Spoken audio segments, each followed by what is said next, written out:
वैसे तो कई साल पहले इस गांव का नाम मोती गांव हुआ करता था, क्योंकि तब ये गांव मोतियों की तरह चमकदार हुआ करता था। हर जगह हरियाली थी, घने घने जंगल हुआ करते थे, सभी लोग बहुत खुश रहा करते थे। पर एक दिन अचानक से इस गांव में एक विदेशी रहने के लिए आया और इस गांव को उसकी नजर लग गई। ओह माय गॉड, ये गांव तो बहुत ही सुंदर है। हाँ जी सर, गांव तो बहुत सुंदर है, इसीलिए तो इसका नाम मोती गांव है। पर माफ कीजिए, मैंने आपको पहचाना नहीं। कैसे पहचानोगे? मैं पहली बार जो गांव में आया हूँ। दरअसल मैं यहाँ का रहने वाला नहीं हूँ, दूर शहर से आया हूँ। अच्छा, तो आप यहाँ घूमने आए हैं? सच कहूँ तो हाँ, पहले मैं यहाँ घूमने के लिए ही आया था, पर अब। इतना कहकर वो आदमी चुप हो जाता है और मन्नू बड़ी ही जिज्ञासा से उससे पूछता है, पर अब क्या हो गया? क्या यहाँ की सुंदरता ने आपका मन मोह लिया है और अब आप यहाँ से वापस नहीं जाना चाहते? हाँ, मेरा मन यहाँ से वापस जाने के लिए तो नहीं कर रहा, पर मेरे यहाँ रहने का कारण कुछ और ही है। क्या कारण है आपका यहाँ रुकने का? मुझे भी बताइए। हाँ हाँ, जरूर बताऊंगा, पर पहले समय तो आने दो।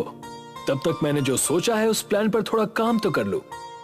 अच्छा, आप बाहर से आए हैं और नई सोच के आदमी मालूम होते हैं। आपने जो सोचा होगा अच्छा ही सोचा होगा। जब आपको ठीक लगे तो आप मुझे बता दीजिएगा। ठीक है, पर तुम्हें इस काम में मेरी मदद करनी होगी। मैं जरूर करूंगा, आपको जो भी मदद चाहिए होगी मैं करूंगा। ठीक है, फिर जल्दी ही तुमसे मिलने आऊंगा। अब बरदाप वहाँ से जाने लगता है, पर मन्नू की समझ में कुछ नहीं आता कि आखिर वो चाहता क्या है। मन्नू भी वहाँ से चला जाता है। मैं जैसा सोच रहा हूँ, अगर मैं वैसा करने में कामयाब हो गया तो इतने पैसे कमा सकता हूँ कि जितना मैं शहर में रहकर भी नहीं कमा सकता। बस ये गांव वाले जल्दी से मेरी बात मान जाएं, और अगर इन्होंने मेरी बात नहीं मानी तो मेरा पूरा प्लान चौपट हो जाएगा। बरदाप आजकल अपने काम को लेकर इतना ज्यादा गहनशील हो गया था कि वो न तो रात को ठीक से सो पाता था और न ही खाना पीना समय पर खाता था। हर समय वो अपने आप में खोया रहता था और अपनी नोटबुक में कुछ डिजाइन बनाया करता था। अब बहुत हो गई थियरी, अब प्रैक्टिकल का टाइम है। अब गांव वालों से मिलना ही पड़ेगा और उन्हें अपने प्लान के बारे में बताना होगा। बरदाप मन्नू के घर जाता है। मन्नू, ओ मन्नू, बाहर आओ, मुझे तुमसे कुछ बात करनी है। मन्नू घर पर नहीं है, अभी अभी गांव की पंचायत की बैठक से उसको बुलावा आया था, वहीं गया है। पर तुम कौन हो? जी मैं उसका दोस्त हूँ, शहर से आया हूँ, मुझे उससे मिलना था। पर कोई बात नहीं, मैं पंचायत वाली जगह पर जाकर उससे मिल लूंगा। यहाँ से बरदाप सीधे गांव के मैदान की तरफ चल पड़ता है, जहाँ पर मोती गांव की पंचायत बैठी हुई थी। वहाँ पर पहुंचकर बरदाप देखता है कि मन्नू भी पंचायत में लोगों की समस्याओं को हल कर रहा है और सभी लोग उसकी बात को ध्यान से सुन भी रहे हैं। ये मन्नू तो बड़े काम की चीज है, लगता है गांव वाले से बहुत मानते हैं। बरदाप पंचायत के खत्म होने का इंतजार करता है और कुछ देर में पंचायत खत्म हो जाती है और मन्नू जैसे ही घर जाने के लिए मुड़ता है तो उसकी नजर बरदाप पर पड़ती है और वो उसके पास आता है। अरे आप यहाँ कैसे? तुमसे मिलने तुम्हारे घर गया था, तो माँ जी से पता चला कि तुम यहाँ आए हो, तो मैं भी यहीं चला आया। बताइए क्या बात है? जो बात मैं आज तुमसे और गांव वालों से करने वाला हूँ, उसके लिए इससे बेहतर जगह और कोई नहीं हो सकती। इससे पहले कि बाकी लोग अपने अपने घर चले जाएं, तुम सबको पंचायत में फिर से जमा कर लो, फिर मैं सबको एक साथ बताऊंगा कि मैं क्या कहना चाहता हूँ। बरदाप के कहने पर मन्नू सभी गांव वालों को फिर से इकट्ठा कर लेता है और बरदाप सभी लोगों से बात करना शुरू करता है। मैं शहर से आया हूँ और इस गांव को विकसित करना चाहता हूँ। वैसे तो आपके गांव में कोई बुराई नहीं है, पर विकास का होना बहुत जरूरी है। बरताप सभी गांव के लोगों को बड़े बड़े सपने दिखाता है और उसकी बात को मन्नू भी सपोर्ट करता है, क्योंकि वो भी थोड़ा पढ़ा लिखा है। और मन्नू के कहने पर सभी गांव वाले ना चाहते हुए भी बरताप की बातों पर हामी भर देते हैं। देखो, वैसे तो विकास होने से गांव का भला ही होगा, पर हम सबको इस बात का डर है कि इससे कहीं गांव पूरा का पूरा शहर ही ना बन जाए। आप लोग इसकी चिंता मत कीजिए, जो भी होगा अच्छा ही होगा। अब बरताप मन्नू की मदद से गांव के विकास की प्रक्रिया को शुरू कर देता है और देखते ही देखते सारा गांव बदलने लगता है। चारों तरफ नई नई मशीनें लगाई जाती हैं, जंगलों का कटना शुरू होता है। मन्नू, तुम्हारे कहने पर हम सबने विकास के लिए हाँ तो कह दिया, पर तुम भी देख रहे हो कि पेड़ों को किस तरह से काटा जा रहा है, और यही हाल रहा तो जल्दी ही हमारा जंगल सीमेंट से भर जाएगा। हम लोग कोशिश कर रहे हैं कि पेड़ कम काटे जाएं, पर पेड़ काटना भी तो जरूरी है, उसके बिना कैसे काम चलेगा। बरताप को तो सिर्फ अपने फायदे से मतलब था। गांव के वातावरण पर जो बुरा प्रभाव पड़ रहा था, उससे उसको कोई फर्क नहीं पड़ रहा था।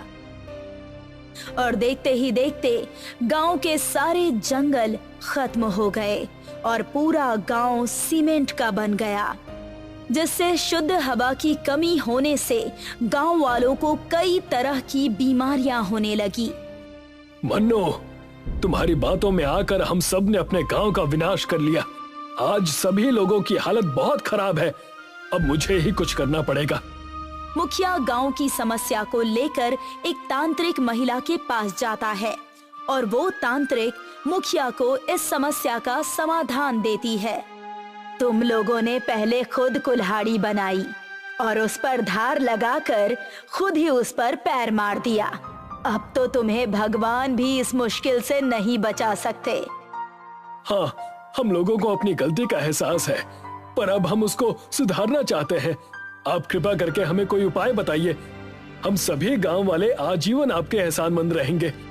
गलती नहीं, गुनाह किया है तुम लोगों ने, पर मैं तुम सभी की मदद जरूर करूंगी, क्योंकि एक बार बहुत प्यासी होने पर तुम्हारे गांव में ही किसी ने मुझे वहां के कुएं का पानी पिलाया था और तभी से मैं उस गांव की कर्जदार हूँ। वो तांत्रिक महिला मुखिया को एक ताबीज में मिट्टी बांध कर देती है। ये ताबीज मुझे मेरे गुरु ने दिया था। इसमें मैंने देवी माँ के चरणों की मिट्टी को मंत्रों का जाप करके बांध दिया है। तुम इस ताबीज को अपने गांव के जंगल में बो देना। मैं कुछ समझा नहीं, इसमें तो आपने मिट्टी भरी है ना? आपके कहने का मतलब है कि अगर मैं इसे बोऊंगा तो इससे मिट्टी के पेड़ उगेंगे और उससे मिट्टी पैदा होगी? हाँ, इसीलिए तो मैंने तुमको ये मिट्टी भरा ताबीज दिया है। पर हम मिट्टी उगाकर क्या करेंगे? हमें तो अपने गांव को फिर से हरा भरा करना है, मिट्टी उगाकर काला नहीं करना। अच्छा, तो तुम सीधा पकवान खाना चाहते हो और मेहनत नहीं करना चाहते। भूल गए कि तुम्हारे गांव की क्या हालत हो गई है? गांव के जंगलों में मिट्टी का एक कण भी ठीक से नहीं बचा हुआ है। इसीलिए पहले तुम्हें अपने जंगलों को मिट्टी से भरना होगा। और एक बार हमारे जंगलों में पर्याप्त मिट्टी हो जाएगी तो हम लोग फिर से उस मिट्टी में पेड़ पौधे बो सकते हैं। हाँ, वैसे तुम इतने बड़े मूर्ख नहीं हो जितना कि मैं तुम्हें समझ बैठी थी। पर एक बात का ध्यान रखना, जब तक जंगल की धरती में खूब मिट्टी जमा ना हो जाए, पेड़ पौधे मत उगाना, नहीं तो वो जल्दी ही सूख जाएंगे। मैं समझ गया। वैसे भी हमने अपने जंगलों की मिट्टी को सीमेंट से बदलकर पहले ही बहुत बड़ी गलती कर दी है। अब हम और कोई गलती नहीं दोहराएंगे। और वहाँ से देवी माँ का आशीर्वाद लेकर अपने गांव के लिए निकल जाता है और गांव पहुंचकर वो वहाँ के जंगल में मिट्टी भरा वो ताबीज गाड़ देता है। अब ये आप क्या कर रहे हैं मुखिया जी?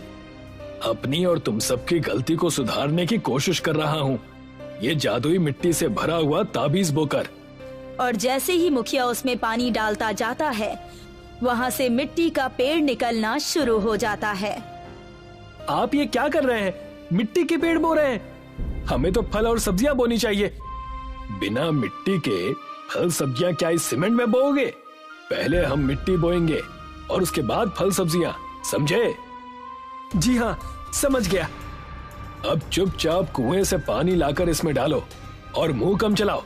तुम्हारी ही वजह से गांव की ये हालत हुई है। अगर तुम उस दिन उस परदेसी का समर्थन नहीं करते तो आज ये दिन नहीं देखना पड़ता।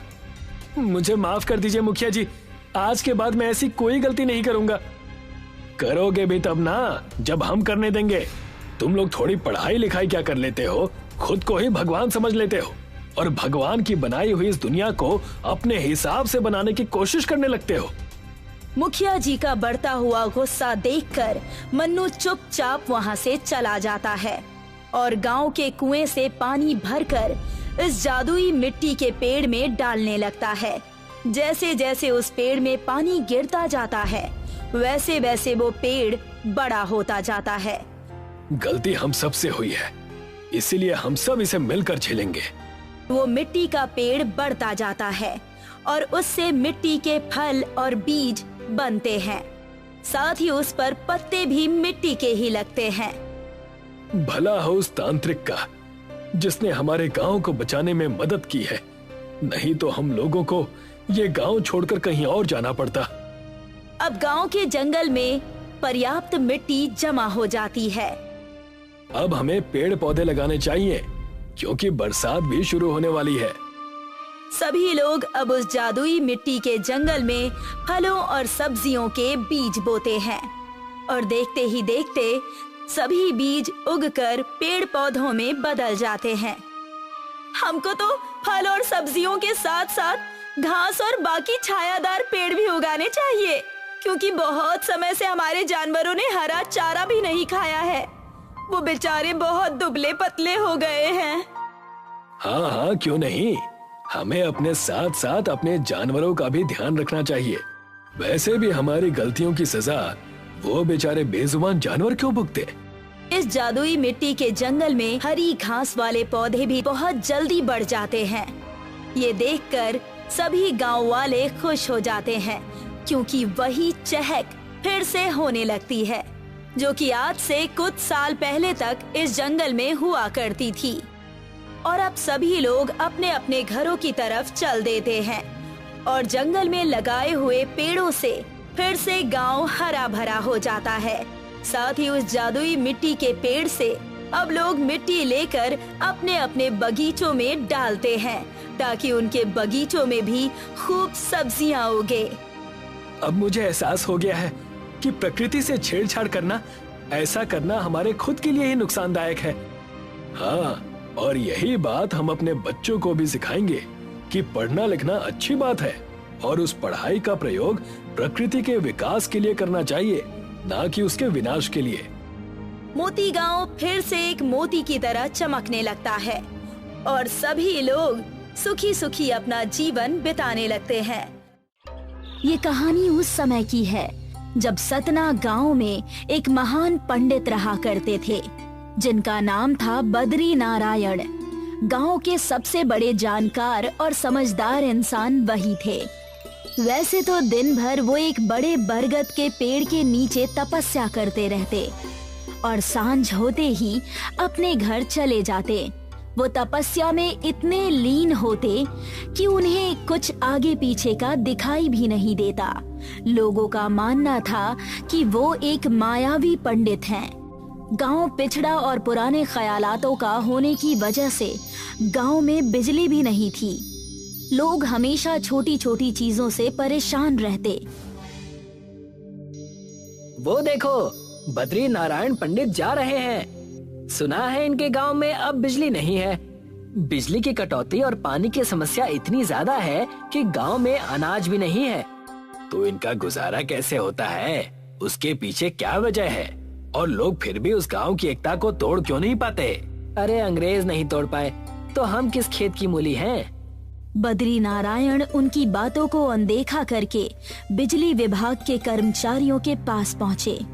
मैंने आप सबसे कितनी बार कहा है कि हमारे गांव में बिजली की समस्या का समाधान करिए। बच्चे पढ़ नहीं पाते, बुजुर्गों को रात को दिखाई नहीं देता और आप है कि हाथ पर हाथ रखे बैठे हुए हैं। हमने आपके गांव की अर्जी हमारे सारे बड़े कर्मचारी और बड़े साहब को भेज दी, लेकिन उनकी तरफ से कोई जवाब नहीं आया है।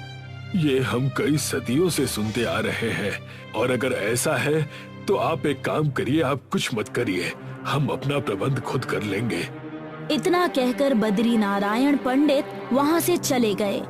बड़े साहब, आपको पता है ये पंडित बहुत बड़ा मायावी पंडित है, जो कह देता है वो बातें हो जाती हैं। मैं जानता हूँ, लेकिन मैं क्या कर सकता हूँ? इनके बारे में मैंने भी बड़ी कहानियां सुनी हैं, और सारी की सारी सच। बद्री नारायण अपने गांव में जाकर सारी समस्या उनसे बताता है। उनकी बातें सुनकर सारे गांव वाले निराश हो गए। तो अब हम क्या करेंगे? इस बिजली की तकलीफ की वजह से गांव को बहुत नुकसान हो चुका है। अब मैंने सोच लिया है कि हमें किसी की मदद नहीं चाहिए। जो कुछ करना है वो हमें ही करना है, और ये सिर्फ मैं करके दिखाऊंगा। मुझसे गांव का दुख अब और नहीं देखा जाता। सारे गांव वाले अपने अपने घर जाकर सो जाते हैं, लेकिन उस रात बद्री नारायण पंडित को बिल्कुल भी नींद नहीं आती, और वो अपनी तपस्या वाली जगह पर जाकर वहाँ बैठ गए। हे वृक्ष देवता, मैंने और मेरे गांव वालों ने ऐसा कौन सा पाप किया है जो हमें इतना दुख भोगना पड़ रहा है? मैं आपकी इतनी पूजा अर्चना करता हूँ, हर जगह आपके गुणगान गाता हूँ, फिर भी इतने दुख दे रहे हो। ये तो सरासर अन्याय है। बद्री नारायण पंडित अपनी व्यथा उस बरगद के पेड़ के पास रखकर रो ही रहे थे कि वहाँ पर वृक्ष देवता प्रकट हो गए। वृक्ष देवता को देखकर पंडित बद्री नारायण बहुत खुश हुए। प्रभु, कहीं मैं सपना तो नहीं देख रहा? मेरा जीवन सफल हो गया प्रभु, मैं धन्य हो गया। उठो राजन, ये सब तुम्हारे किए हुए अच्छे गुणों और स्वभाव का नतीजा है। तुम्हारी घोर तपस्या और निरंतर प्यार की वजह से मुझे आना ही पड़ा। अब आप आ ही गए हैं तो हमारे दुख मिटा दीजिए। हमारा गांव बिजली की समस्या की वजह से बहुत परेशान है। अब मैं आ गया हूँ ना, तो तुम उसकी चिंता मत करो। इस बरगद के पेड़ को मैं बिजली का पेड़ बना दूंगा, जिससे तुम्हारे और नगर वासियों की हर एक समस्या खत्म हो जाएगी। जैसे ही वृक्ष देवता ने ये बात कही, पूरे पेड़ पर बिजली आ गई, और देखते ही देखते पूरे गांव में उजाला हो गया। सारे गांव वाले वहां पहुंच जाते हैं और वृक्ष देवता को प्रणाम करते हैं। हम धन्य हो गए कि आप हमारे गांव को अंधकार से बचाने के लिए आ गए। बस याद रहे, मेरे इस वरदान का कोई गलत उपयोग ना करे, वरना उसे पाप लगेगा। जब भी कोई मानव इस बिजली के पेड़ का गलत उपयोग करेगा, उसे तुरंत ही सजा भुगतनी पड़ेगी। सारे गांव वाले बिजली के पेड़ और बद्री नारायण पंडित के इस उपकार को देखकर बहुत खुश हो गए, लेकिन वरुण इस बात से बेहद दुखी और संकोच में पड़ जाता है। वैसे पंडित जी ने बड़ा उपकार किया गांव वालों पर, वरना अंधेरे का साया हमारे गांव से जा ही नहीं रहा था। अब हमारे बच्चे अच्छी तरह से पढ़ लिख कर बड़े आदमी बनेंगे। मेरे मन में एक ख्याल आया है और मेरे पास एक तरकीब भी है। आपका चेहरा देखकर पता चल रहा है कि जरूर आप किसी गलत चीज के बारे में सोच रहे हैं। रात के समय ही घर से उठकर वरुण उस बिजली के पेड़ के पास चला जाता है। ये रहा मेरा खजाना। इस पेड़ ने पूरे गांव को बिजली तो दी ही है, अब मैं इसकी डाल को काट कर शहर ले जाकर बेचूंगा। बरगद के इतने सारे डाल हैं, एक आध कम भी हो जाए तो किसे फर्क पड़ेगा। और वैसे भी वृक्ष देवता ने हमारे गांव के भले के लिए ही तो ये बिजली का पेड़ दिया है। वरुण उस पेड़ की एक डाल को लेकर शहर चला जाता है।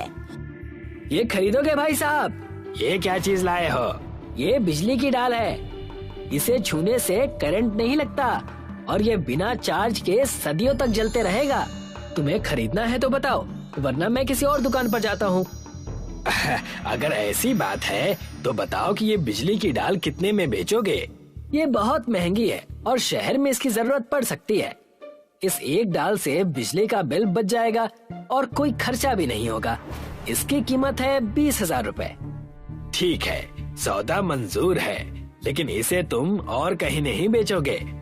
वरुण ने उस दुकानदार को बिजली की एक डाल बेच दी और वो गांव वापस आकर बिजली के पेड़ पर से बहुत सारी डालियां तोड़ने लगा और उसे बेचने लगा। आपके पास इतने पैसे कहाँ से आ रहे हैं? कहीं आप बिजली के पेड़ का कोई गलत उपयोग तो नहीं कर रहे हैं ना? तुम थोड़ा धीरज नहीं रख सकती क्या? ये चीज मैं अपने और हमारे परिवार के भविष्य के लिए ही तो कर रहा हूँ। जैसी आपकी मर्जी।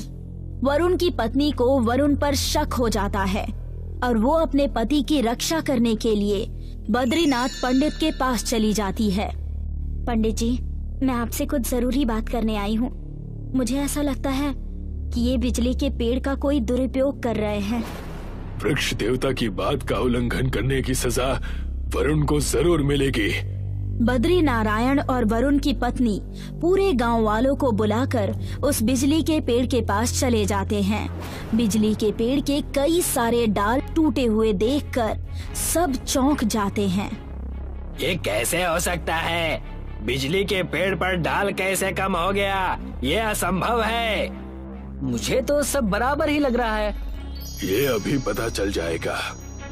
बद्री नारायण ने अपने झोले से शंख निकालकर बजाया और तुरंत ही वहाँ पर वृक्ष देवता प्रकट हो गए। ये पुण्य और किसी ने नहीं बल्कि वरुण ने किया है। पुण्य या पाप भगवान? वरुण ने पाप किया है। जैसा दिखता है वैसा होता नहीं वत्स। वरुण इस बिजली के डाल को बेचकर जो भी पैसा कमाता था उससे आश्रम और अनाथ बच्चों को अच्छी शिक्षा और अच्छे कपड़े लाकर दिया करता था। इसी वजह से मैंने वरुण को इस नेकी के कार्य में नहीं रोका।